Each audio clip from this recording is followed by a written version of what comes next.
Toucher le fond, c'est une chose. Mais quand un prêt immobilier s'en mêle, c'est une autre paire de manches.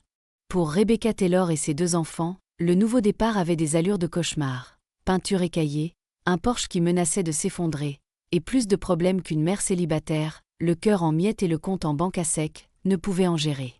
6 mois après avoir paraphé les papiers du divorce, Rebecca Taylor se tenait sous une pluie battante, contemplant ce qui était censé être son salut, une maison des années 30, typique de la région, dans la ville de son enfance où elle n'avait pas mis les pieds depuis 20 ans. L'annonce immobilière parlait de « charme » et de « cachet ». Ce qu'elle aurait dû dire, c'était « à l'abandon » et « au bord de la ruine ». Sophie, 14 ans, l'âme d'artiste et renfermée sur elle-même depuis le divorce, refusait même de jeter un œil à leur nouvelle demeure. Quant à Noah, 10 ans, son excitation initiale face à l'aventure s'était muée en une déception palpable. « Eh bien, nous y voilà », lança Rebecca avec une gaieté forcée, sa voix résonnant dans l'entrée vide. « Home, sweet home ». L'odeur fut la première à les accueillir, un mélange de renfermé, d'humidité, avec une pointe de quelque chose qui avait rendu l'âme dans les murs depuis bien longtemps. Les photos de l'agence avaient été savamment cadrées et retouchées, cachant les taches d'humidité qui s'épanouissaient au plafond comme des fleurs jaunâtres. Sophie entra avec précaution, ses écouteurs toujours vissés sur les oreilles. « Je n'arrive pas à croire que tu nous aies fait déménager ici », marmonna-t-elle en se dirigeant directement vers l'escalier. « Je vais trouver ma chambre. »« Faites attention dans les escaliers », lui lança Rebecca. « L'inspecteur a dit qu'il pourrait être. » Un craquement sinistre suivi d'un bruit sourd l'interrompit alors que le pied de Sophie passait à travers une marche. « Maman !» hurla Sophie. Sa jambe avait disparu jusqu'au genou dans un amas de bois éclaté. Les yeux de Noah s'écarquillèrent de peur. « La maison est en train de la manger. » Rebecca se précipita pour libérer sa fille, les échardes s'accrochant au jean de Sophie. « Ça va ? Tu n'as rien ?» Sophie arracha ses écouteurs. « Cet endroit est un piège mortel. Je déteste être ici. Je déteste ça. » 6 mois plus tôt. Rebecca était assise en face de son avocat, le stylo en suspens au-dessus des papiers du divorce. « Une fois que vous aurez signé, la maison lui reviendra », lui rappela son avocat. « Vous êtes sûr de ne pas vouloir vous battre pour la garder ?» Rebecca secoua la tête. Les enfants ont besoin de stabilité, pas de parents qui dilapident l'argent de leurs futures études en frais d'avocat. Je trouverai bien une solution. Cette solution était arrivée sous la forme d'un appel de l'agent immobilier de sa ville natale. Une propriété venait d'être mise sur le marché, l'ancienne maison Wilson, celle qui avait appartenu à la meilleure amie de sa grand-mère. La maison où elle avait passé d'innombrables après-midi d'enfance. Le prix était incroyablement bas, trop bas, comme elle était en train de le découvrir. Cette nuit-là, tous les 3 se blottirent dans des sacs de couchage dans le salon dénudé. La pluie continuait de tomber, s'infiltrant par au moins 3 fuites distinctes. Rebecca avait disposé des casseroles et des poêles pour recueillir l'eau, créant une symphonie irrégulière de gouttes. « Vous vous souvenez de notre camping à Yosemite ?» tenta Rebecca en distribuant des parts de pizza froide. « C'est un peu pareil, une aventure de camping, mais à l'intérieur. » Noah grignota sa pizza. Sauf qu'il n'y a pas de chamallow grillé et que papa n'est pas là. Les mots restèrent suspendus dans l'air, comme les grains de poussière visibles dans le faisceau de leur unique lampe en état de marche. « Mamau » dit Sophie doucement. « Qu'est-ce qui se passera si on n'arrive pas à réparer cet endroit ? On n'a nulle part où aller, n'est-ce pas ?» Rebecca déglutit difficilement, repoussant la panique qui menaçait de la submerger. « On va s'en sortir. Cette maison a juste besoin d'un peu d'amour. » Elle força un sourire. « Et puis, ton arrière-grand-mère venait tout le temps ici. Cette maison a de bonnes fondations et de bons souvenirs. Il faut juste les retrouver. » Une fois les enfants enfin endormis, Rebecca sortit sur le porche affaissé avec son téléphone, essayant de capter suffisamment de réseau pour passer un appel. « Megan, c'est moi. Je crois que j'ai fait une énorme bêtise. » La voix de sa meilleure amie était une bouée de sauvetage à travers les kilomètres. « Raconte-moi, Beck. C'est si terrible que ça ? Tu te souviens quand j'ai dit qu'il y avait quelques travaux à faire ? J'étais à côté de la plaque d'environ un siècle. » La voix de Rebecca se brisa. L'inspecteur a clairement touché un pot de vin. Il y a des problèmes structurels, électriques, des désastres de plomberie. Je ne sais même pas par où commencer. Tu ne peux pas te rétracter? Récupérer ton argent? J'ai utilisé tout ce que j'avais de l'accord de divorce. Si je laisse tomber maintenant, on n'a plus rien. Rebecca essuya une larme. Je ne peux pas laisser les enfants me voir m'effondrer. Sophie me parle à peine depuis le divorce, et Noah essaie tellement d'être courageux. Un silence s'installa entre elles. Tu sais ce que ma grand-mère disait, finit par proposer Mégane. Quand tu ne vois pas comment avancer, commence par nettoyer ce qui est juste devant toi. Le lendemain matin, Rebecca se réveilla avant les enfants.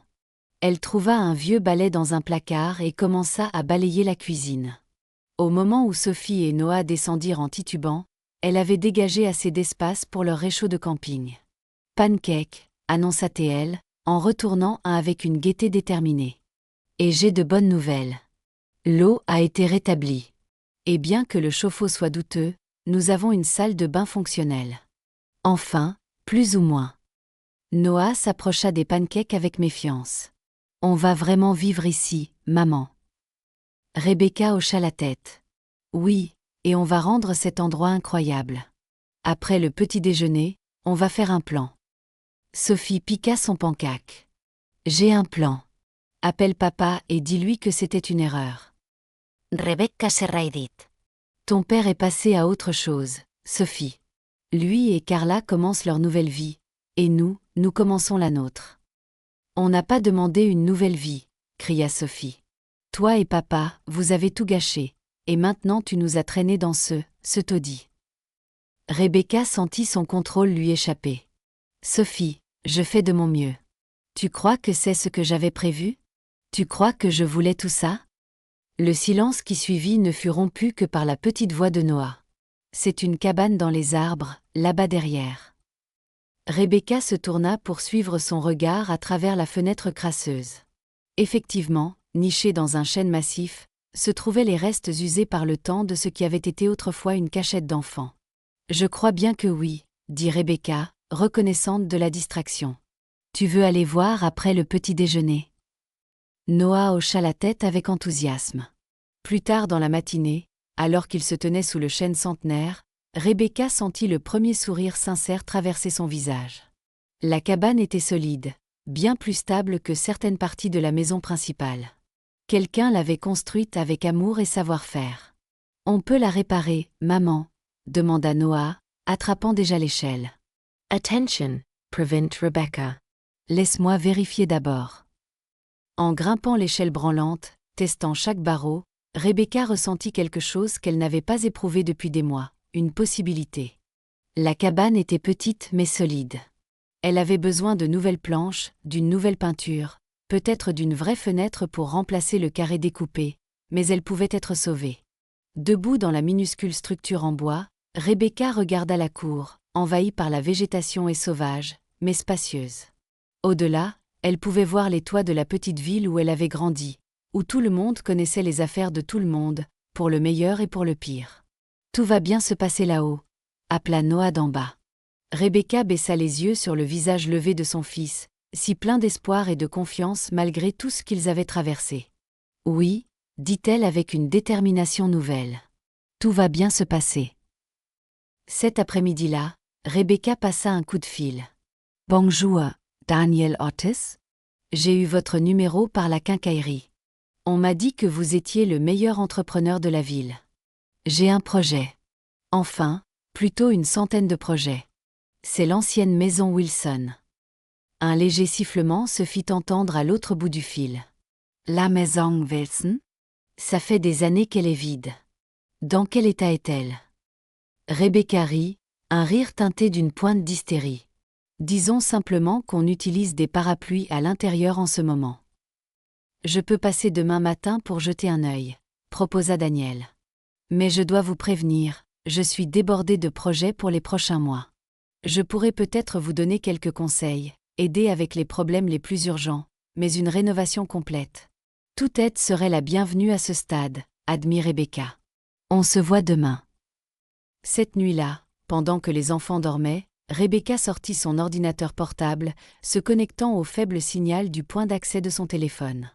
Elle ouvrit un nouveau document intitulé « Opération Résurrection ». En dessous, elle commença une liste « Réparer le toit, urgent ». Réparer les dommages structurels aux escaliers et au plancher. Mettre à jour l'électricité, problème de plomberie. Rénovation de la cuisine. Amélioration de la salle de bain. Murs et peinture. Aménagement paysager. Elle fixa la liste, l'énormité de la tâche lui serrant la poitrine. Puis elle alla sur son application bancaire et regarda le solde, le reliquat de son accord de divorce après l'acompte. Ce n'était de loin pas suffisant. Rebecca ouvrit un nouvel onglet de navigateur et tapa « Comment rénover une maison avec un budget dérisoire ». Daniel Ortiz était plus jeune que Rebecca ne s'y attendait, avec des mains habiles et des yeux réfléchis qui ne trahirent aucun choc en parcourant la maison, bien qu'elle sût que ce devait être pire que beaucoup de projets qu'il avait vus. « La bonne nouvelle, dit-il après son inspection, c'est que les fondations sont solides. Cette maison a été bien construite dès le départ. La mauvaise nouvelle, c'est à peu près tout le reste. » Il se tenait dans ce qui deviendrait finalement la cuisine. Noah avait suivi Daniel comme son ombre, buvant chacune de ses paroles, tandis que Sophie était restée à l'étage, explorant les chambres. « Alors, quel est le pronostic, docteur? Peut-elle être sauvée ?» Rebecca essaya de garder un ton léger. Daniel hocha lentement la tête. « Oui, mais ça va prendre du temps, de l'argent et beaucoup de travail. » Il lui tendit un bloc-notes avec son évaluation et des estimations de coûts approximatives. Le visage de Rebecca dut trahir son choc en voyant le total. « J'ai détaillé par priorité », ajouta rapidement Daniel. « Le toit doit passer en premier. Inutile de faire autre chose tant que ce n'est pas réglé. Je peux vous aider à trouver les matériaux, peut-être même obtenir des réductions grâce à mes contacts. »« Et vos coûts de main-d'œuvre » demanda Rebecca avec hésitation. Daniel jeta un coup d'œil à Noah, qui faisait semblant de ne pas écouter tout en examinant une lame de plancher lâche. « Je pourrais travailler les week-ends, vous apprendre quelques bases pour que vous puissiez faire vous-même les choses plus simples. Ça réduirait considérablement les coûts. » Rebecca sentit une vague de soulagement. Ce serait incroyable. « Merci. Maman. Maman. » La voix de Sophie résonna depuis l'étage. « Montez voir ça. » Rebecca et Daniel échangèrent un regard avant de monter le précaire escalier. Ils trouvèrent Sophie dans ce qui serait sa chambre, en train de décoller soigneusement des couches de papier peint délavé. « Regardez ce que j'ai trouvé en dessous. » Derrière le motif floral se trouvaient des croquis au crayon directement sur le plâtre. De magnifiques dessins de la ville telle qu'elle était des décennies auparavant, accompagnés de notes et de dates. Une section montrait la maison même où il se trouvait. Légendée, Douce Maison 1945. « C'est incroyable, » souffla Rebecca, passant ses doigts sur les lignes. « Il y a une signature, » montra Sophie. « Evelyn Vaux. Evelyn Wilson. » Daniel hocha la tête. La propriétaire d'origine. C'était tout un personnage local, d'après ce que j'ai entendu. Mon grand-père parlait d'elle. « Elle est toujours en vie, » dit Rebecca. « La meilleure amie de ma grand-mère. » L'agent immobilier a mentionné qu'elle avait déménagé dans un logement plus petit en ville il y a quelques années. C'est pour ça que cette maison m'a attirée. Le lien. Sophie examinait toujours les dessins. Ils sont vraiment bien. Elle avait du talent. C'était l'enthousiasme le plus marqué que Sophie avait montré pour quoi que ce soit depuis leur arrivée. Nous devrions les préserver, décida Rebecca. Quand nous referons cette pièce, nous laisserons ce mur tel quel. Il fait partie de l'histoire de la maison. Cet après-midi-là, alors que Daniel mesurait le toit pour les matériaux, une voiture s'arrêta devant. Une petite dame âgée aux cheveux blancs parfaitement coiffés s'avança prudemment sur le chemin défoncé menant à la porte d'entrée. Rebecca ouvrit avant qu'elle ne puisse frapper. « Madame Wilson. » Les yeux de la vieille dame se plissèrent. « Rebecca Taylor, regardez-vous. Vous avez bien grandi. Je reconnaîtrais ces yeux n'importe où, tout comme ceux de votre grand-mère. » Rebecca s'avança pour l'aider à monter les marches du porche. « Entrez, je vous en prie. Mais je dois vous prévenir, la maison est en piteux état. » Madame Wilson balaya son inquiétude d'un geste de la main. Je sais exactement dans quel état elle est, ma chère. Je n'ai pas pu m'en occuper correctement ces dernières années. Arthur, c'était mon mari. Il s'occupait toujours de l'entretien.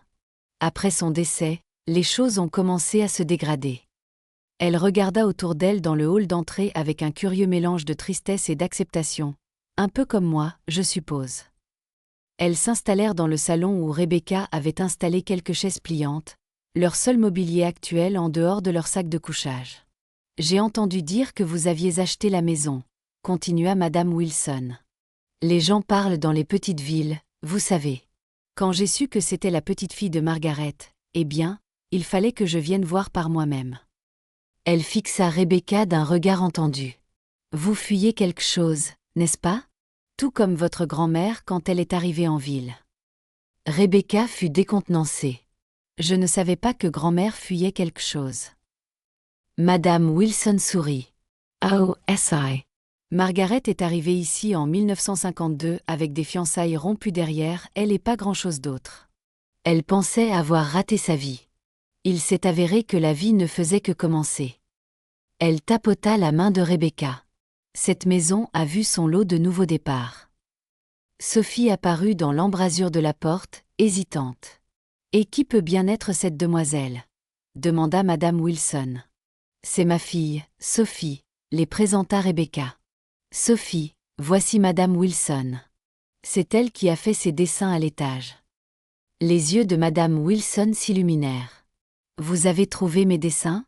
Oh, mon Dieu, je les avais complètement oubliés. Arthur me disait toujours d'arrêter de dessiner sur les murs, mais je lui répondais, c'est notre maison. Qui va nous dire qu'on ne peut pas la décorer comme on veut ? Sophie et Savanka. Ils sont vraiment bien. Êtes-vous devenue artiste ? À ma petite échelle, répondit Madame Wilson. J'ai illustré des livres pour enfants pendant des années. Rien de célèbre, remarquez. Mais ça m'apportait de la joie. Elle étudia Sophie. Vous avez des yeux d'artiste, je le vois bien. Vous dessinez ? Sophie se tortilla, mal à l'aise. Avant, oui. Plus beaucoup maintenant. Madame Wilson hocha la tête pensivement. Eh bien, les puits de créativité s'assèchent parfois. Ils se remplissent à nouveau quand on est prêt. Elle se tourna vers Rebecca. Bon, je ne suis pas seulement venue pour me remémorer des souvenirs. Je vous ai apporté quelque chose. Elle sortit de son grand sac à main un livre usé relié en cuir. Le journal de la maison. Arthur et moi y notions tout, quand nous avons remplacé le chauffe-eau, la couleur de peinture de chaque pièce, où nous avions planté les bulbes dans le jardin. J'ai pensé que ça pourrait vous aider. Rebecca accepta le livre avec respect. C'est... Merci. C'est inestimable.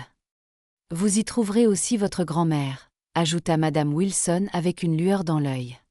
Elle nous a aidés à planter la roseraie en 63. Et il y a eu l'été 67, quand une branche d'arbre s'est écrasée à travers la fenêtre de l'étage pendant une tempête et que votre grand-père a aidé Arthur à réparer. Elle se leva avec difficulté. Je devrais y aller, mais je reviendrai voir vos progrès. Cette vieille maison mérite des gens qui l'aiment pour la ramener à la vie. Alors que Rebecca la raccompagnait à la porte, Madame Wilson s'arrêta. Ça s'arrange, vous savez. Peu importe ce dont vous guérissez, les fissures ne disparaissent pas, mais elles deviennent une partie de votre histoire. Après son départ, Rebecca ouvrit le journal de la maison, trouvant des entrées remontant à 1935, date de la construction. C'était une mine d'informations, l'emplacement du robinet d'arrêt général, quelle fenêtre avait tendance à fuir, la composition du plâtre d'origine. Maman, appela Noah depuis le jardin. Monsieur Ortiz me montre comment prendre les mesures pour les réparations de la cabane. Par la fenêtre, Rebecca vit son fils suivre Daniel autour du chêne, un porte-bloc à la main, le visage sérieux et concentré. C'était le plus heureux qu'elle l'ait vu depuis le divorce. Ce soir-là, pendant que les enfants étaient occupés, Rebecca monta au grenier avec une lampe de poche. Le journal de la maison mentionnait des malles de rangement, et elle était curieuse de ce qui pouvait rester. L'endroit était poussiéreux et exigu, rempli de toiles d'araignées et du bruit furtif de souris. Mais dans un coin, comme décrit, se trouvaient 3 grandes malles. La première contenait de vieux vêtements et du linge, trop mités pour être sauvés. La deuxième renfermait des décorations de Noël et des albums photos que Rebecca mit de côté pour les examiner plus tard. Mais ce fut la troisième malle qui lui coupa le souffle. À l'intérieur se trouvait une collection de lettres nouées avec des rubans délavés, et sur le dessus, une enveloppe adressée de l'écriture de sa grand-mère, à Evelyn, ma très chère amie. Rebecca s'assit sur ses talons, la lampe de poche calée entre son épaule et son menton, tandis qu'elle ouvrait délicatement l'enveloppe. Ma très chère Evelyn, commençait-elle. Alors que je me prépare à quitter ce monde, je me surprends à penser à nos heures sanctuaires passées dans ta cuisine à planifier des aventures, aux après-midi dans ton jardin à partager nos secrets les plus profonds. Ta maison a autant fait partie de l'histoire de ma vie que la mienne. Peut-être qu'un jour, une de mes filles retrouvera son chemin vers elle quand elle aura besoin d'un havre de paix, tout comme moi autrefois. Rebecca essuya des larmes. Sa grand-mère avait-elle su d'une manière ou d'une autre qu'elle finirait ici? Une force cosmique l'avait-elle guidée vers cette maison spécifique? Elle rassembla les lettres et les albums photos et redescendit prudemment. Dans le salon, elle trouva Sophie en train de faire défiler son téléphone, le froncement de sourcils permanent momentanément absent de son visage. « Qu'est-ce que c'est » demanda Sophie, remarquant le paquet poussiéreux. « L'histoire » répondit Rebecca, posant les objets sur leur table basse improvisée, une grande boîte en carton retourné. « Il semble que ton arrière-arrière-grand-mère avait un lien spécial avec cette maison. Ce sont des lettres qu'elle a écrites à Madame Wilson au fil des ans. » Sophie posa son téléphone. « Un petit miracle en soi. Je peux voir. » Rebecca lui tendit une des lettres, regardant sa fille déplier soigneusement le papier délicat. « Evelyn, » lut Sophie à voix haute, « parfois je pense que nous, les femmes, construisons nos vraies maisons dans le cœur des autres bien avant de poser briques et mortier. Ton amitié a été ma fondation à travers les saisons les plus tumultueuses. » Elle leva les yeux vers Rebecca. « C'est vraiment beau. » Rebecca hocha la tête, la gorge serrée par l'émotion. « Oui, ça l'est. » Plus tard dans la nuit, après s'être assurée que les deux enfants dormaient dans leur lit de fortune, Rebecca reprit son ordinateur portable. Sur une impulsion, elle ouvrit Instagram et créa un nouveau compte, Renaissance Maison Wilson. Pour son premier post, elle photographia la façade de la maison au coucher du soleil, lorsque la lumière dorée adoucissait ses défauts et soulignait son potentiel. En légende, elle écrivit « Jour 1 de notre aventure ». Cette maison des années 30 peut sembler abandonnée et en ruine, mais elle est sur le point de devenir le foyer d'une mère divorcée et de deux enfants réticents. Suivez-nous alors que nous rénovons cette maison, et peut-être nous-mêmes par la même occasion. Elle cliqua sur « Publier » sans trop y penser, puis ferma son ordinateur. Demain, il commencerait à démolir les parties endommagées de la maison, faisant place à ce qui allait suivre. C'était à la fois terrifiant et parfaitement juste. 3 semaines après le début de la rénovation, Rebecca se tenait dans ce qui était clairement une zone de chantier plutôt qu'une maison. Les réparations du toit avaient commencé, Daniel et sa petite équipe du week-end remplaçant méthodiquement les sections pourries. À l'intérieur, Rebecca et les enfants avaient arraché le placoplâtre endommagé et soulevé les planchers gondolés, créant des montagnes de débris qui remplissaient une benne louée.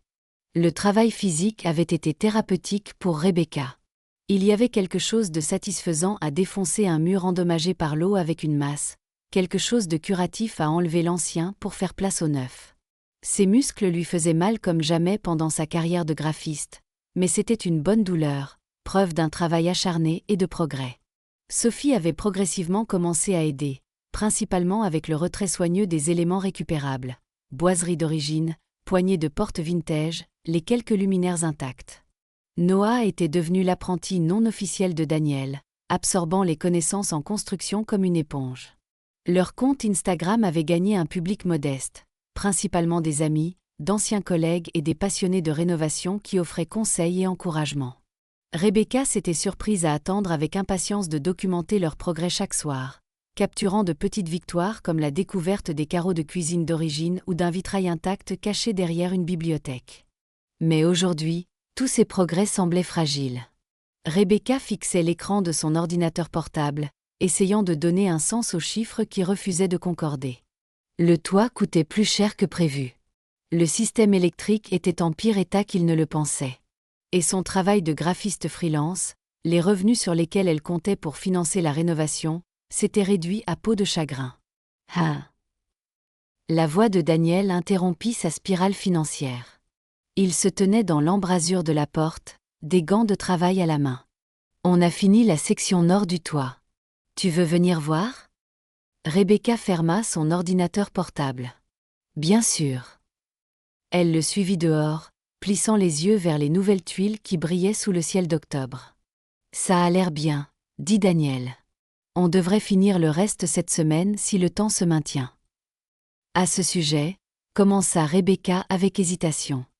Je vais peut-être devoir étaler un peu le calendrier. Financièrement, c'est un peu serré en ce moment. Daniel étudia son visage. Le toit ne peut pas attendre, Rebecca. Pas avec l'hiver qui arrive. Je sais. On va faire le toit.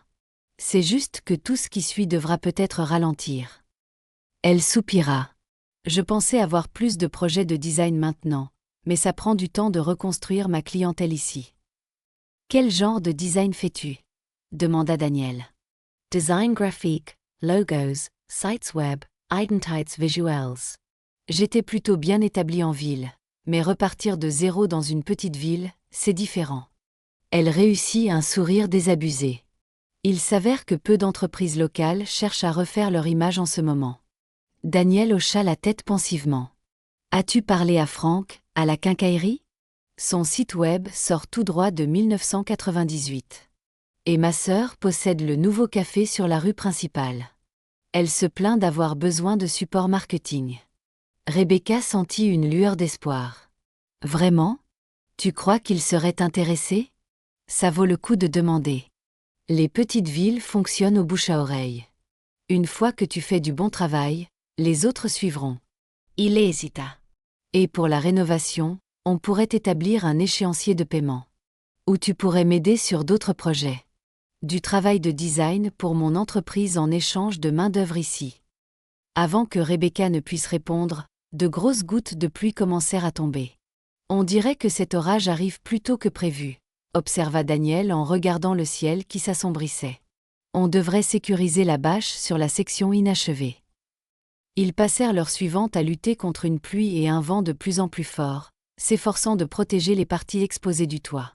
Quand ils eurent fini, tous deux étaient trempés jusqu'aux os. « Tu devrais rentrer chez toi », dit Rebecca à Daniel alors qu'il dégoulinait dans l'entrée. « Ça devient mauvais dehors. » Comme en réponse, un coup de tonnerre secoua la maison, suivi par les lumières qui vacillèrent une fois, 2 fois, puis s'éteignirent complètement.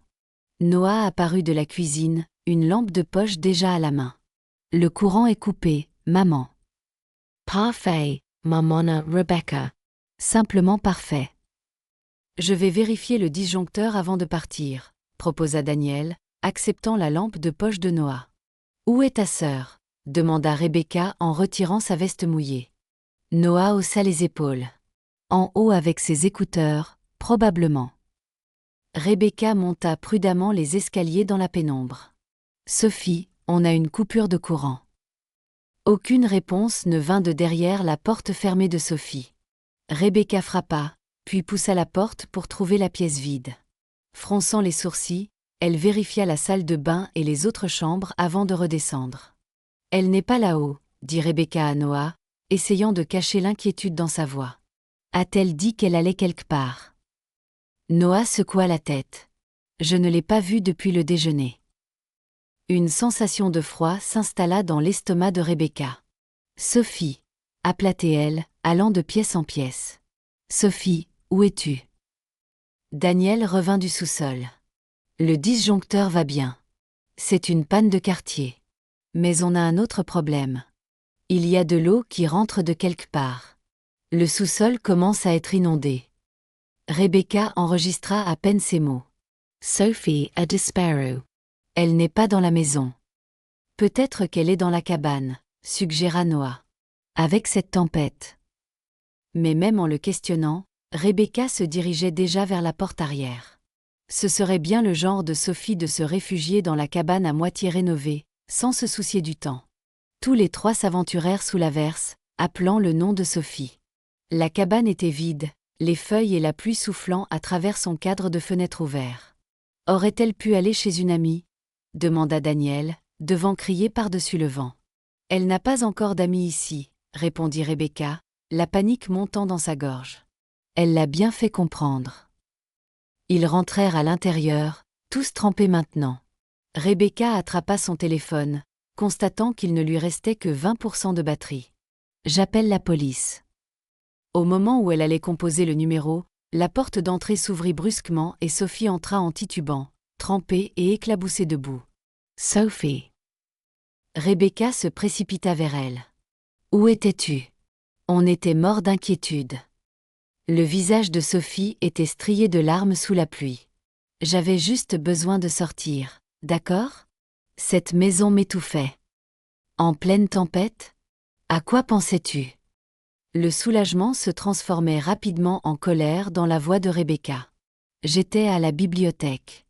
J'ai juste perdu la notion du temps, puis il a commencé à pleuvoir et mon téléphone est mort. » Sophie se dégagea de l'étreinte de Rebecca. « Arrête de me traiter comme une enfant. Tu as 14 ans, Sophie.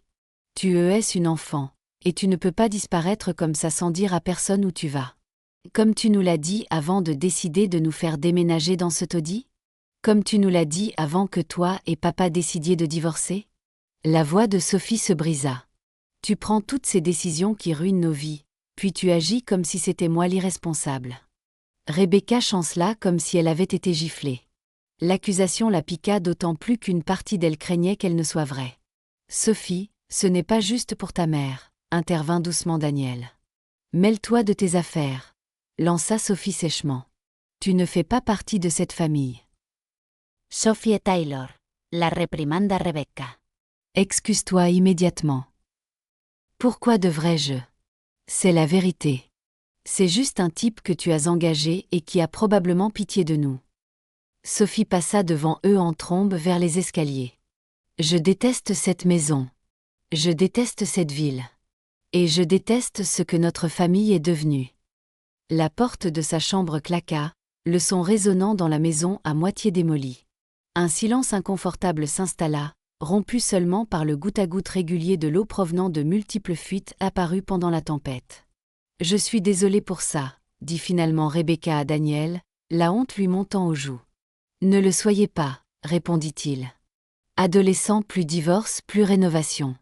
C'est beaucoup à gérer pour n'importe qui. » Noah se tenait maladroitement à proximité, les yeux écarquillés et inquiets. « Sophie va bien aller. » Rebecca passa un bras autour de ses épaules.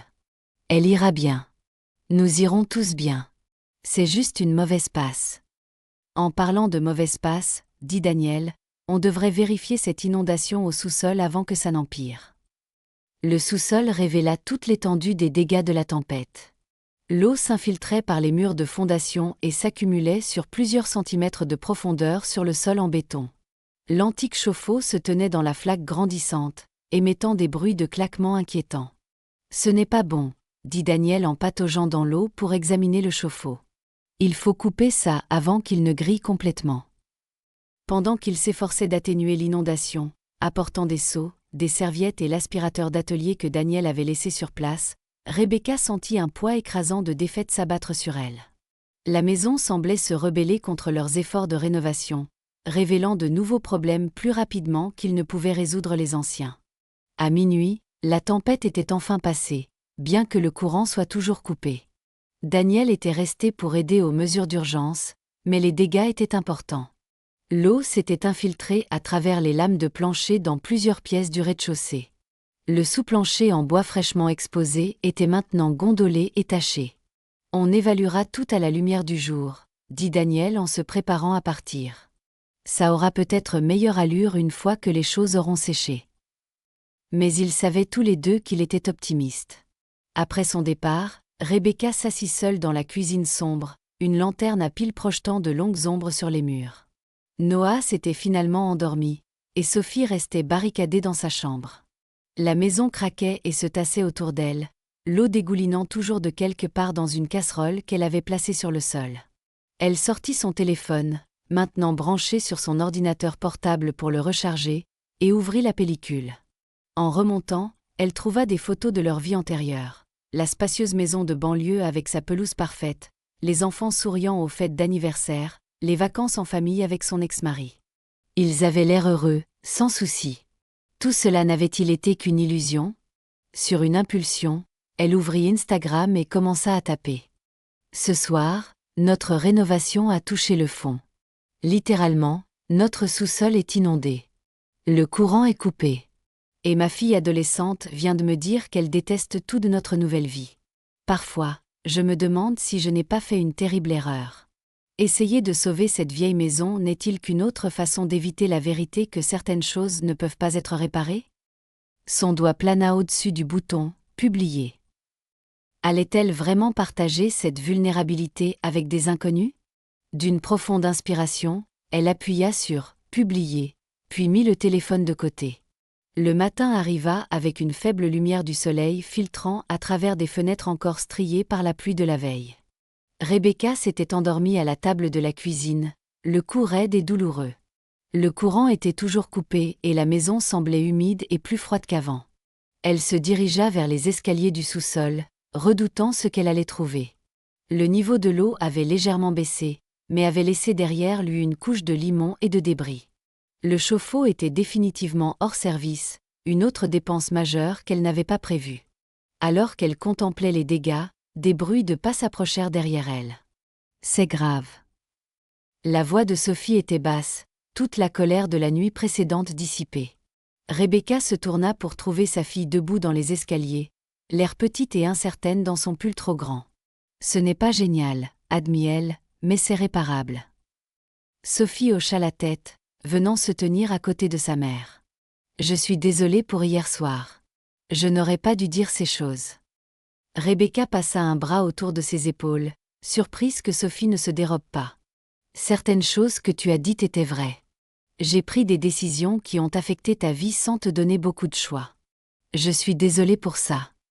Tu n'as pas choisi le divorce, par contre, n'est-ce pas? » demanda Sophie, sa voix fluette. « C'est papa qui l'a fait, à cause d'elle. » Rebecca hesita. Elle avait pris soin de ne pas diaboliser son ex-mari auprès des enfants, même lorsque sa liaison avec sa collègue beaucoup plus jeune avait été le catalyseur de leur séparation. « Les relations sont compliquées, Sophie. Mais non, je n'ai pas choisi que notre famille éclate. » Sophie s'appuya légèrement contre sa mère. « Je ne déteste pas vraiment être ici. Pas tout, en tout cas. » Non. Rebecca sourit faiblement. « Quelle partie ne détestes-tu pas? » Les dessins sur mon mur, Madame Wilson. La façon dont on peut voir tant d'étoiles la nuit.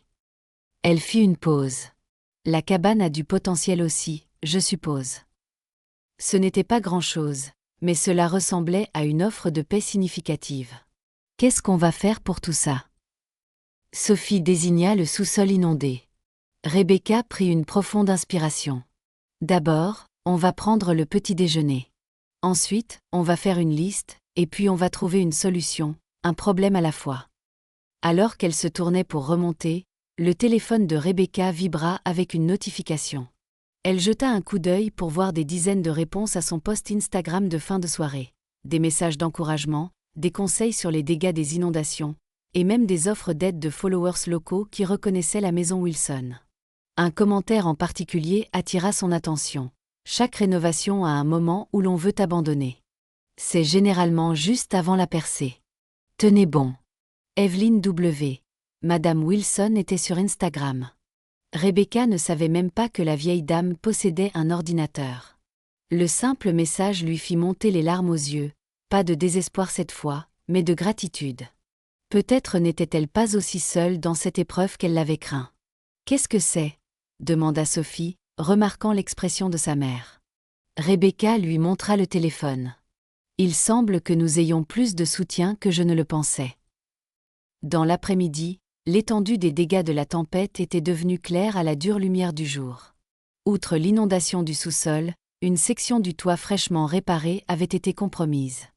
Plusieurs fenêtres fuyaient et la cour s'était transformée en un marécage boueux. Le courant restait coupé, la compagnie d'électricité estimant un rétablissement pour la soirée. Rebecca était assise à la table de la cuisine, calculatrice à la main, essayant de comprendre comment étirer leur budget limité pour couvrir ces nouveaux désastres. Peu importe comment elle jonglait avec les chiffres, il manquait toujours. Un coup à la porte interrompit ses calculs. Elle ouvrit pour trouver Daniel, et derrière lui, un petit groupe de personnes qu'elle ne reconnaissait pas. « J'espère que la compagnie ne vous dérange pas », dit Daniel. La nouvelle des dégâts de la tempête s'est répandue en ville. Ces gens voulaient aider. Une femme d'âge moyen s'avança. « Je suis Linda de la quincaillerie, la femme de Frank. On a apporté des ventilateurs pour aider à sécher les choses une fois le courant rétabli. » Elle désigna un camion garé dans l'allée, chargé d'équipements. Un homme plus âgé en salopette se présenta ensuite. « Jim Peterson. Je fais de la plomberie quand ces jeunes gars sont coincés. » Il fit un signe de tête vers Daniel. « J'ai pensé jeter un œil à votre situation de chauffe-eau. » Un par un, les voisins se présentèrent. Un entrepreneur à la retraite, un paysagiste, un professeur de menuiserie de lycée. Des gens que Rebecca n'avait jamais rencontrés, mais qui avaient vu ses posts Instagram ou entendu parler de la rénovation de la maison Wilson par les commérages de la ville. « Vous n'avez pas à faire ça, » dit Rebecca, submergée par ce soutien inattendu. « Bien sûr que si, » répondit Linda avec pragmatisme. « C'est comme ça que ça marche dans les petites villes. Vous ferez la même chose pour quelqu'un d'autre un jour. » Alors que l'équipe de travail improvisée se dispersait dans la maison, Rebecca croisa le regard de Daniel. « C'est toi qui as organisé ça. » Il secoua la tête. « Je ne peux pas m'en attribuer le mérite. Madame Wilson m'a appelé ce matin. Elle a dit qu'elle suivait votre Instagram et pensait que la maison avait besoin de toutes les bonnes volontés aujourd'hui. » Il sourit. Apparemment, elle a passé pas mal de coups de fil. Au cours de la journée, d'autres personnes arrivèrent, apportant outils, expertise et nourriture. Noah sortit de sa timidité initiale pour montrer fièrement aux visiteurs les plans de rénovation de la cabane sur lesquels il travaillait. Même Sophie s'aventura en bas, aidant finalement une professeure d'art local à trier les matériaux récupérables du sous-sol.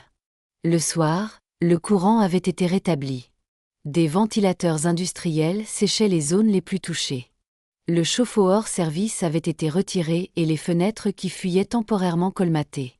Ce qui avait semblé être un désastre insurmontable ce matin-là paraissait maintenant gérable. Alors que les derniers bénévoles partaient, promettant de revenir le week-end suivant, Rebecca se tenait sur le porche, regardant le coucher de soleil. La maison derrière elle bourdonnait du son des ventilateurs et des déshumidificateurs, preuve des dégâts, mais aussi du renouveau. Daniel la rejoignit, s'essuyant les mains sur un chiffon. « On a bien avancé aujourd'hui. » Rebecca hocha la tête. « Je ne sais pas comment remercier tout le monde. »« Vous pourriez commencer par venir à la fête de la ville le week-end prochain, » suggéra-t-il. « Ce serait une bonne occasion de rencontrer plus de gens. Peut-être trouver des clients pour du design. » Une fête. La fête de l'automne. C'est un grand événement ici. Stands d'artisanat, vendeurs de nourriture, entreprises locales qui présentent leurs services. Mon entreprise de construction a toujours un stand. Il hésita. En fait, je pensais, vous avez mentionné avoir besoin de plus de travail de design et je voulais mettre à jour le logo et le site web de mon entreprise. Peut-être qu'on pourrait faire un échange, vos services de design contre certains des travaux de rénovation plus spécialisés dont vous avez besoin. L'offre était exactement ce dont Rebecca avait besoin, professionnellement et financièrement. Ça semble parfait, en fait. Alors que Daniel partait, Rebecca sortit son téléphone et ouvrit à nouveau Instagram. Elle photographia l'allée maintenant bondée de camions et de voitures de leurs aides communautaires et tapa. Il y a 4 heures, je pensais qu'on avait touché le fond. Aujourd'hui, j'ai appris que le fond peut être une fondation si vous avez les bonnes personnes pour vous aider à construire. À tous ceux qui sont venus aujourd'hui, merci de nous avoir rappelé ce que signifie la communauté. #Renaissance Maison Wilson #Solidarité Petite Ville Grand Cœur. Cette nuit-là, pour la première fois depuis leur emménagement, Rebecca s'endormit avec un sentiment d'espoir plus fort que ses craintes. La fête de l'automne transforma la rue principale de la petite ville en un marché animé. Des stands colorés bordaient les 2 côtés de la route, l'odeur du pop-corn caramélisé et des beignets au cidre remplissant l'air. Des enfants couraient entre les bottes de foin et les décorations en tiges de maïs tandis que des musiciens locaux jouaient sur une petite scène sur la place du village. Rebecca se tenait derrière un stand improvisé qu'elle partageait avec l'entreprise de construction de Daniel. Elle avait passé la semaine à créer une nouvelle image de marque pour son entreprise, Un logo épuré et moderne qui conservait la chaleur et la fiabilité sur lesquelles sa réputation locale était bâtie. Autour, elle exposait des échantillons de ses autres travaux de design et des cartes de visite arborant le nouveau nom de son entreprise, Studio Design Fondation. « Qu'en penses-tu » demanda-t-elle à Daniel alors qu'il revenait avec du café pour eux deux. « Je pense que tu vas refuser des clients d'ici la fin de la journée, répondit-il en admirant la présentation professionnelle. Le nouveau logo est encore plus beau imprimé qu'à l'écran. Noah accourut au stand, le visage peint comme un tigre. « Maman, il y a un concours de construction de bateaux en bois pour les enfants. Je peux participer ?» « Bien sûr, » sourit Rebecca en lui donnant quelques billets. « Où est ta sœur ?»« Là-bas. » Noah désigna l'autre côté de la place où Sophie se tenait, parlant à une fille de son âge. Toutes deux examinaient quelque chose sur le téléphone de l'autre fille. Elle s'est fait une amie. Elle s'appelle Olivia, et elle aime aussi l'art. Rebecca essaya de ne pas paraître trop surprise ou ravie. Toute réaction risquait de renvoyer Sophie dans sa coquille. « C'est super, mon cœur. Amuse-toi bien avec la construction de bateaux. » Alors que Noah s'élançait, Daniel donna un coup de coude à Rebecca. « On dirait que tu as ton premier client potentiel qui arrive. » Une femme d'une trentaine d'années s'approcha du stand, examinant le portfolio de Rebecca. « C'est vous qui rénovez l'ancienne maison Wilson ? Je suis votre Instagram. »« C'est moi », confirma Rebecca. Rebecca Taylor. « Je suis Jessie Miller. Je possède la librairie au bout de la rue, au bonheur des pages. Notre site web a grand besoin d'une refonte. Et j'adore ce que vous avez fait ici. » Elle désigna les nouveaux supports de communication de Daniel. À la mi-journée, Rebecca avait recueilli les coordonnées de 6 clients potentiels. La librairie, une boulangerie locale, une chambre d'hôte cherchant à attirer plus de touristes, et plusieurs particuliers intéressés par une image de marque personnelle pour leurs petites entreprises. « Tu es un succès », observa Daniel pendant une accalmie. « Qu'est-ce que ça fait d'être la nouvelle designer en vogue de la ville ?» Rebecca Ritt. Surrealist.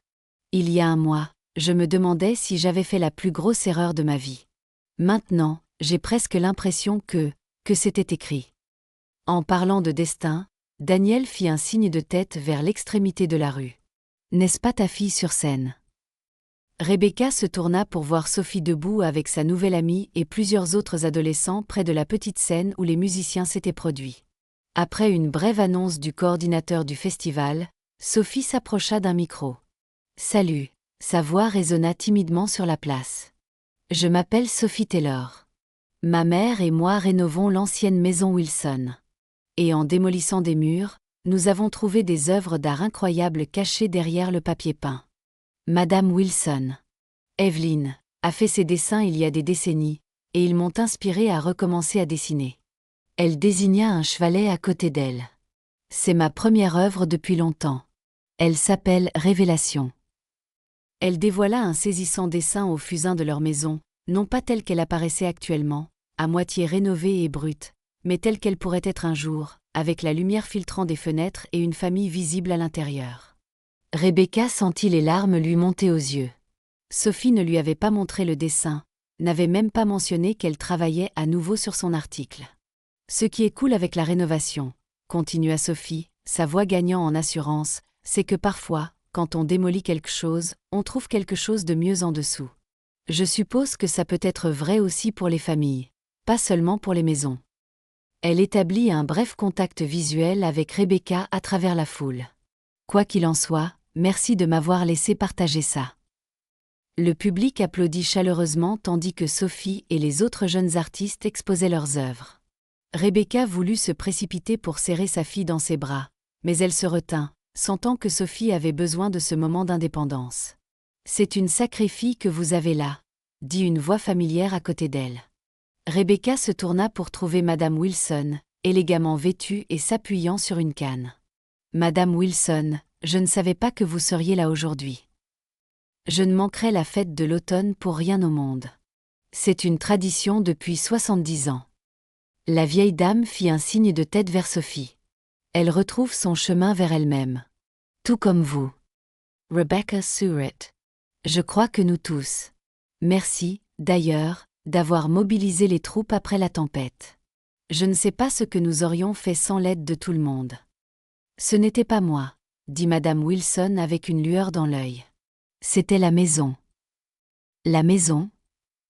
La maison Wilson a toujours rassemblé les gens. C'était un lieu de rassemblement pendant des décennies. Dîners, réunions communautaires, anniversaires d'enfants. La maison se souvient, même si les gens oublient parfois. Elle tapota la main de Rebecca. Vous resterez plus que des murs et des planchers, ma chère. Avant que Rebecca ne puisse répondre, Noah arriva en courant, exhibant fièrement un petit bateau en bois peint de couleurs vives. J'ai eu la 2e place, maman. C'est merveilleux, mon cœur. Tu l'as fait tout seul? Noah hocha la tête avec enthousiasme. Monsieur Ortiz a un peu aidé pour le ponçage, mais j'ai fait le reste. Le juge a dit que mon design était innovant. Il se tourna vers Madame Wilson. Avez-vous vu le dessin de Sophie? Il est vraiment bien. Certainement, acquiesça Madame Wilson. Vous avez tous les deux des talents cachés, semble-t-il. Noah a redessiné la cabane, expliqua Rebecca. Il a un sacré coup d'œil pour la structure. Il tient de sa mère, commenta Daniel en se joignant à la conversation. Ravi de vous voir, Madame Wilson. Comment va cette rambarde de Porsche que je vous ai réparée? Solide comme un roc, Daniel. Vous faites toujours du beau travail. Madame Wilson jeta un coup d'œil entre lui et Rebecca avec un sourire entendu. Je devrais me trouver une place pour le concours de tarte. À en juger. Noah, seriez-vous un gentleman et escorteriez-vous une vieille dame jusqu'à la tente? Noah offrit fièrement son bras, et les deux partirent à travers la place, laissant Rebecca et Daniel seuls au stand. Elle joue les entremetteuses, dit Rebecca, sentant ses joues chauffer légèrement. Daniel rit. Madame Wilson essaie de me trouver une femme depuis des années. Ne le prenez pas personnellement. Je ne le ferai pas, l'assura Rebecca. Bien que quelque chose dans son désinvolture la laissa étrangement déçue. Le reste de la journée du festival se déroula dans une agréable effervescence. Sophie resta avec ses nouveaux amis, faisant parfois un signe à Rebecca de l'autre côté de la place. Noah fit la navette entre les activités pour enfants et le stand, apportant des nouvelles et des échantillons de nourriture du festival. À l'heure de la fermeture, Rebecca avait décroché suffisamment de projets de design pour la tenir occupée et solvable pendant des mois. Alors qu'il rangeait le matériel du stand, Daniel demanda « Besoin d'aide pour ramener tout ça à la maison ?» Ce serait super, hocha la tête Rebecca. En fait, je voulais vous demander votre avis sur la rénovation de la cuisine. Maintenant que nous avons géré les réparations d'urgence, j'aimerais commencer à planifier la phase suivante. De retour à la maison, les enfants occupés dans leurs espaces respectifs, Noah dans la cabane, Sophie dans sa chambre avec sa nouvelle amie Olivia, Rebecca étala des idées d'aménagement de cuisine sur la table de la salle à manger qu'ils avaient récemment récupérée dans un magasin d'occasion. Je suis partagée entre essayer de restaurer le style original des années 30 et opter pour quelque chose de plus moderne mais toujours compatible avec le caractère de la maison, expliqua-t-elle en montrant ses croquis à Daniel. Il les étudia pensivement. Les deux fonctionneraient. La question est, qu'est-ce qui vous semble juste? C'est votre maison après tout. C'est justement ça, dit Rebecca, surprise par l'émotion dans sa voix. Elle commence vraiment à ressembler à un foyer. Je ne m'attendais pas à ce que ça arrive si vite. Les maisons deviennent des foyers quand les bonnes personnes y vivent, répondit Daniel. J'ai rénové des dizaines de propriétés, et on peut toujours faire la différence entre une maison retournée pour le profit et une transformée avec amour.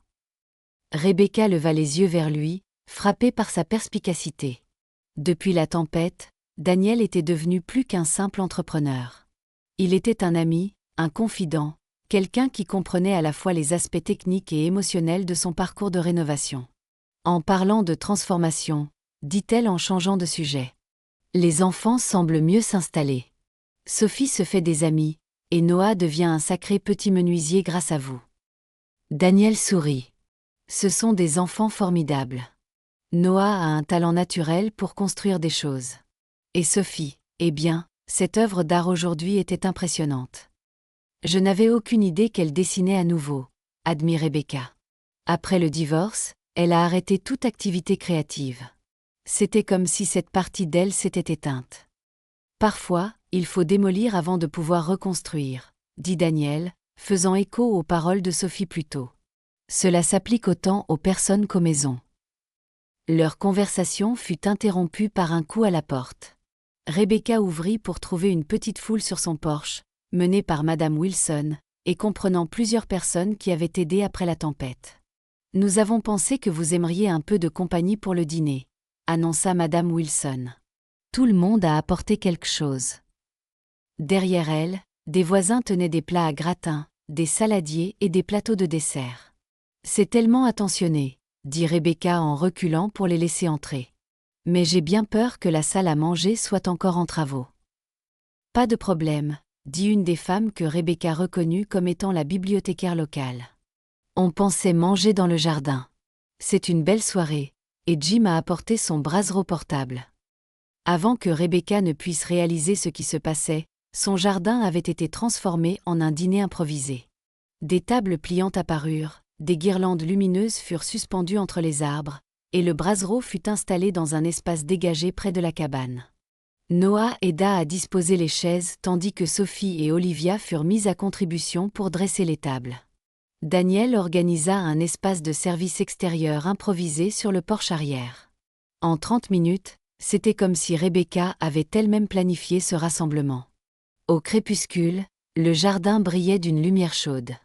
20 personnes étaient assises autour des tables dépareillées, se passant les plats et partageant des histoires. Rebecca se retrouva assise entre Madame Wilson et la professeure d'art du lycée qui s'était intéressée au talent de Sophie. « Votre fille a un réel potentiel », lui dit l'enseignante, Mademoiselle Ramirez. « Je l'ai invitée à rejoindre notre club d'art après l'école. Nous nous réunissons 2 fois par semaine. »« C'est merveilleux », répondit Rebecca. « J'espérais qu'elle trouverait un exutoire ici. » Madame Wilson se pencha plus près. « J'ai apporté quelque chose pour vous. » Elle tendit à Rebecca un petit paquet emballé. « Ouvrez-le quand vous aurez un moment de calme. » De la cabane, des rires éclatèrent alors que Noah montrait à ses nouveaux amis les améliorations qu'il prévoyait. Sophie était assise à l'extrémité de la table, animée en conversation avec Olivia et 2 autres adolescentes, ressemblant plus à son ancien moi que Rebecca ne l'avait vue depuis plus d'1 an. Daniel croisa son regard de l'autre côté du rassemblement et leva son verre dans un toast subtil. Rebecca rendit le geste, ressentant une chaleur qui n'avait rien à voir avec le brasero. Plus tard, après le départ des invités et le coucher des enfants, Rebecca s'assit seule sur le porche arrière avec le cadeau de Madame Wilson. Le déballant soigneusement, elle trouva une petite aquarelle encadrée de la maison telle qu'elle était à son apogée. Jardin vibrant, porche accueillant, fenêtres rougeoyant de lumière. Une note glissée dans le cadre disait « La maison telle qu'elle était et telle qu'elle sera à nouveau. » Certains lieux détiennent une magie. Ils attirent les bonnes personnes au bon moment. Cette maison vous attendait, Rebecca. Evelyn. Rebecca tenait la peinture sur ses genoux, regardant la cour, maintenant retournée à l'obscurité, mais portant encore les échos des rires et des conversations de tout à l'heure. Pour la première fois depuis le divorce, elle se sentit véritablement en paix avec sa décision de recommencer sa vie dans cet endroit. Les semaines suivantes apportèrent des progrès constants sur la maison. Les réparations d'urgence derrière eux et l'entreprise de design de Rebecca prenant de l'ampleur, ils purent commencer les aspects plus agréables de la rénovation. Choisir les couleurs, concevoir les espaces, faire de la maison vraiment la leur. La chambre de Sophie fut terminée en premier, avec un mur préservé pour mettre en valeur les dessins originaux d'Evelyn. Les murs restants furent peints d'un doux gris-bleu que Sophie avait choisi, et Rebecca s'était offert le luxe d'une banquette sous la fenêtre où sa fille pourrait dessiner à la lumière naturelle. La chambre de Noah suivit, avec des étagères intégrées pour sa collection croissante de maquettes de bateaux et de véhicules de construction. Il avait travaillé aux côtés de Daniel pour installer les étagères, rayonnant de fierté quand elles furent parfaitement de niveau. La rénovation de la cuisine commença sérieusement, Rebecca optant pour un mélange de charme vintage et de fonctionnalité moderne. Les éléments d'origine furent restaurés lorsque c'était possible et complétés par de nouveaux ajouts respectant le caractère de la maison. Pendant tout ce temps, leur documentation sur les réseaux sociaux continua, leur nombre d'abonnés augmentant à mesure que les gens se connectaient aux portraits honnêtes des succès et des revers. Rebecca se surprit à recevoir des messages d'autres mères divorcées, de personnes en cours de rénovation et de locaux partageant des souvenirs de la maison Wilson à son apogée. Un soir, alors que novembre rendait l'air vif et que les dernières feuilles d'automne s'accrochaient aux vieux chênes, Rebecca était assise sur le porche avant fraîchement restauré avec Daniel, examinant les plans de la salle à manger. « Je crois qu'on est en fait en avance sur le calendrier », remarqua-t-elle, surprise par cette prise de conscience. À ce rythme, on pourrait avoir fini les grosses rénovations d'ici Noël. Daniel hocha la tête. L'aide de la communauté a fait une énorme différence. De plus, vous et les enfants avez appris vite. Vous faites maintenant du travail que j'aurais dû vous facturer il y a 2 mois. Ça a été bon pour nous tous, acquiesça Rebecca. La confiance de Noah a grimpé en flèche. Et Sophie? Elle jeta un coup d'œil par la fenêtre. Sa fille était assise à la table de la cuisine, un carnet de croquis ouvert devant elle. Sophie se retrouve. Et vous? Demanda Daniel doucement. Vous vous retrouvez aussi? Rebecca réfléchit à la question. Je crois que je trouve un nouveau moi, quelqu'un de plus fort que je ne le savais. Elle sourit. Il s'avère que je suis plutôt douée avec une perceuse. Entre autres choses, ajouta Daniel. Votre entreprise de design d'école. Vous avez géré cette rénovation comme une pro. Et d'une manière ou d'une autre, vous avez tenu bon à travers les tempêtes, littérales et métaphoriques. Pas toute seule, souligna Rebecca. J'ai eu de l'aide. Les enfants, la communauté, Madame Wilson. Elle hésita. Vous. Leurs regards se croisèrent, et Rebecca sentit un battement de quelque chose qu'elle n'avait pas éprouvé depuis longtemps. Une possibilité, pas seulement pour la maison, mais pour elle-même. Daniel Esseklasset La Gorge. En parlant de la communauté, le Festival des Lumières d'hiver approche le mois prochain. C'est une autre tradition de la ville. Chaque maison de la rue principale est décorée. Il y a un défilé. Du chocolat chaud. Il hésita. Je me demandais si vous et les enfants aimeriez y aller avec moi. Comme un rendez-vous, demanda Rebecca, le cœur s'emballant soudainement. Comme une sortie en famille, clarifia Daniel. Mais oui, aussi comme un rendez-vous si c'est quelque chose qui pourrait vous intéresser. Avant que Rebecca ne puisse répondre, Sophie poussa la porte d'entrée. Maman, Madame Wilson est au téléphone. Elle veut savoir si on prévoit toujours d'organiser Thanksgiving ici ou si c'est trop avec la rénovation. Rebecca réalisa qu'elle avait complètement oublié son offre impulsive faite lors du dîner improvisé dans le jardin d'accueillir Thanksgiving pour leurs nouveaux amis. Dis-lui oui, c'est toujours d'actualité, décida Rebecca. La salle à manger n'est pas finie, mais on s'arrangera. Alors que Sophie disparaissait à l'intérieur, Rebecca se tourna vers Daniel. Le festival des Lumières d'hiver semble merveilleux. On adorerait y aller avec vous. Son sourire la réchauffa plus que le nouveau chauffage d'appoint du porche. C'est un rendez-vous alors. Un rendez-vous en famille. L'expression « rendez-vous en famille » resta longtemps dans l'esprit de Rebecca après le départ de Daniel. Était-ce ce qu'ils étaient en train de devenir? Une sorte de famille. Pas au sens traditionnel, mais quelque chose de nouveau et d'également significatif. Elle pensa à la façon dont Noah admirait Daniel, à la façon dont Sophie avait commencé à partager ses œuvres avec lui, cherchant son avis sur les couleurs pour sa chambre.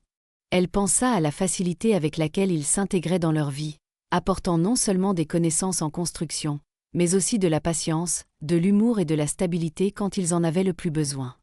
Il était trop tôt pour mettre des étiquettes sur ce qui se développait entre eux. Mais comme la maison elle-même, leur relation avait de bonnes fondations, une base solide sur laquelle quelque chose de beau pourrait être construit, avec du temps et des soins. Cette nuit-là, Rebecca ajouta une entrée au journal de la maison qu'elle avait commencé à tenir, inspirée par l'original des Wilson. Aujourd'hui, je réalise que le foyer, ce n'est pas seulement avoir un toit sur la tête. C'est créer un espace où la guérison peut avoir lieu, où de nouveaux départs sont possibles. Cette vieille maison nous apprend que « casser » ne signifie pas irréparable, ni pour les bâtiments, ni pour les gens. Les semaines précédentes, Thanksgiving filèrent à toute allure dans un tourbillon de peinture, de ponçage et de finition. La salle à manger était devenue le point central de leurs efforts, un espace assez grand pour accueillir les 15 invités que Rebecca avait impulsivement conviés pour la fête. Les lambris d'origine avaient été soigneusement restaurés, les murs peints d'un vert sauge chaleureux au-dessus. L'imposante table en chêne qui accompagnait la maison avait été remise à neuf par Daniel et Rebecca au cours de plusieurs soirées, leur conversation coulant aussi facilement que l'huile danoise qu'ils appliquaient sur le bois. Sophie avait créé des œuvres d'art pour les murs. Non seulement ses propres pièces, mais aussi des sélections soigneusement encadrées des dessins originaux d'Evelyn qu'ils avaient découverts dans toute la maison. Noah avait construit un centre de table avec du bois récupéré de la rénovation, une version miniature de la maison Wilson qui contiendrait des bougies pour la table de Thanksgiving. La veille de Thanksgiving, Rebecca se tenait dans la salle à manger presque terminée, passant mentalement en revue sa liste de contrôle. La rénovation de la cuisine n'était pas terminée, mais elle était suffisamment fonctionnelle pour la cuisine des fêtes. Le salon avait encore besoin de travail, mais la salle à manger, la salle de bain du rez-de-chaussée et le hall d'entrée étaient prêts pour les invités. Maman. Noah apparut dans l'embrasure de la porte, en pyjama et serrant une tablette. Je peux te montrer quelque chose. Rebecca s'assit sur l'une des chaises de salle à manger fraîchement retapissée, tapotant le siège à côté d'elle. Bien sûr, mon cœur. Qu'est-ce que c'est? Noah s'installa à côté d'elle, ouvrant une application de présentation sur sa tablette. C'est mon projet scolaire. On devait créer quelque chose sur le foyer et ce que ça signifie pour nous. Il lança le diaporama, qui commençait par une photo de leur ancienne maison en ville. C'était notre première maison, narra Noah. Elle était bien, mais après que maman et papa aient décidé de ne plus être mariés, on ne se sentait plus comme chez soi. La gorge de Rebecca se serra alors que Noah passait à la diapositive suivante. Une photo de la maison Wilson le jour de leur arrivée, délabrée et inhospitalière sous la pluie. C'est notre nouvelle maison quand on l'a vue pour la première fois, continua Noah. Elle avait l'air effrayante et cassée. Je ne pensais pas qu'elle pourrait un jour être un foyer. La série de diapositives suivantes montrait le processus de rénovation, la réparation du toit, la reconstruction de la cabane, la journée de travail communautaire après la tempête, des photos de Daniel apprenant à Noah à utiliser des outils, de Sophie découvrant les dessins muraux, de Rebecca peignant les armoires de cuisine tard dans la nuit. Mais alors, quelque chose d'incroyable s'est produit, continua la narration de Noah. On a commencé à réparer les parties cassées. Et en réparant la maison, quelque chose d'autre s'est réparé aussi. La dernière diapositive montrait une photo récente que Rebecca avait prise pour leurs réseaux sociaux. Eux trois, plus Daniel sur le porche avant, tous souriants, la maison derrière eux paraissant de plus en plus charmante avec sa nouvelle peinture et ses détails restaurés. C'est notre foyer maintenant, conclut Noah. Ce n'est pas encore parfait, mais ça s'améliore chaque jour. Comme nous. Rebecca serra son fils dans ses bras, retenant ses larmes. C'est magnifique, Noah. Je crois que c'est ton meilleur projet. Mademoiselle Patterson a dit que je devrais ajouter plus sur les aspects historiques de la maison, dit Noah, sa voix étouffée contre son épaule. Mais je pensais que la partie sur les gens était plus importante. La partie sur les gens est toujours plus importante, acquiesça Rebecca en lui embrassant le sommet de la tête. La maison n'est que la coquille qui nous abrite. De l'embrasure de la porte vint un léger bruit. Rebecca leva les yeux pour trouver Sophie qui les regardait, son expression inhabituellement vulnérable. C'était une bonne présentation, Minus, dit-elle à son frère avec une affection bourrue. Merci. Noah rayonna du rare compliment de sa sœur.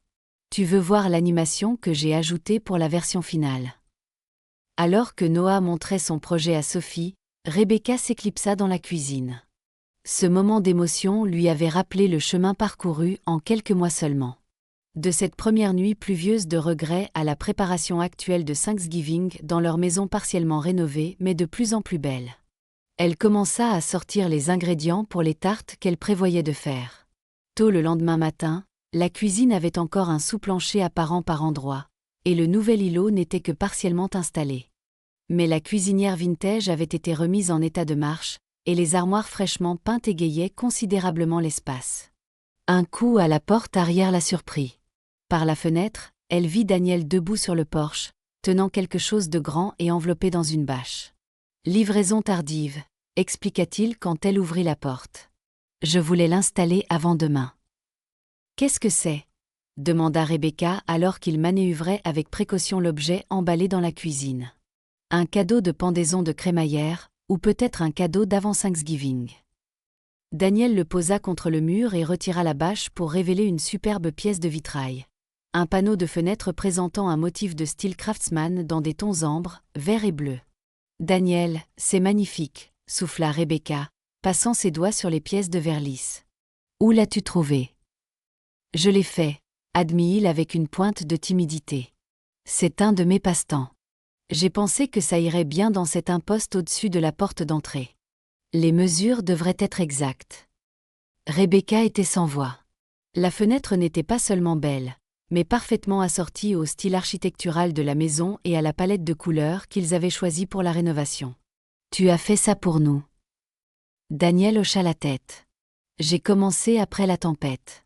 Quelque chose dans ta façon de refuser d'abandonner cette maison, même quand elle était littéralement sous l'eau, ça m'a inspiré. » Rebecca l'enlaça impulsivement. « Merci. C'est le cadeau le plus attentionné que l'on nous ait jamais fait. » Daniel rendit l'étreinte, ses mains rugueuses par le travail, douces sur son dos. « De rien », murmura-t-il dans ses cheveux. Ils restèrent ainsi un long moment avant que le bruit de pas dans l'escalier ne les sépare. « C'est un vitrail ?» demanda Sophie en entrant dans la cuisine, suivie de près par Noah. « Daniel l'a fait pour notre maison », expliqua Rebecca, les joues chaudes. « C'est trop cool », déclara Noah en examinant le travail. « Tu peux m'apprendre à en faire. » Daniel rit. Ça demande de la pratique. Mais oui, peut-être qu'on pourra commencer par quelque chose de petit après les fêtes.